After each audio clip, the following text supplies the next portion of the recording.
Hello friends, welcome to our channel. ఈరోజు నేను సింపుల్గా పిల్లలకు లంచ్ బాక్స్ ఎలా చేయాలని చూపిస్తున్నాను. ఇది పెసరపప్పు కిచిడి అన్నమాట, లేకపోతే పులగం అన్నం అంటారు, లేకపోతే రాయలసీమ పులగం అన్నం.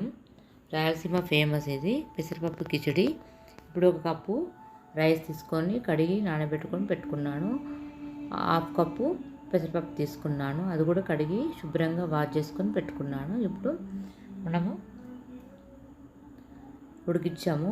కుక్కర్లో ఒక 3 విజిల్స్ వచ్చే వరకు ఉడికించి పక్కన పెట్టేసుకొని బాండి పెట్టుకొని అందులో 2 స్పూన్ ఆయిల్ వేసి జీలకర్ర కరివేపాకు వేసాను. కరివేపాకు కొంచెం ఫ్రై అయిన తర్వాత వెజిటేబుల్స్ వేస్తున్నాను. దొండకాయ ముక్కలు, పొటాటో, అలాగే టమాటో వేసి 2 పచ్చిమిర్చి కూడా వేసాను. తర్వాత టేస్ట్ తగినంత సాల్ట్ వేసుకోవాలి. అలాగే 1 స్పూన్ అల్లం వెల్లుల్లి పేస్ట్ వేసాను, 1 స్పూన్ పసుపు వేసాను. ఇవి మంచిగా కలుపుకుందాము.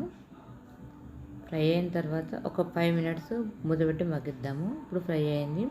ఒక 1/2 స్పూన్ కారం వేసాను, అలాగే ధనియా పౌడర్ వేసాను 1/2 టీ స్పూను. ఒకసారి కలుపుకుందాము.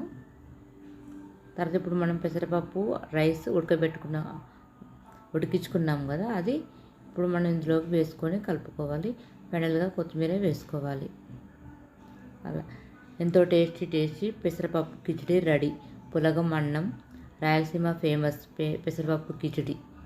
ఈ వీడియో మీకు నచ్చినట్లయితే లైక్ చేయండి, షేర్ చేయండి, కామెంట్ చేయండి, సబ్స్క్రైబ్ చేసుకోండి ఫ్రెండ్స్.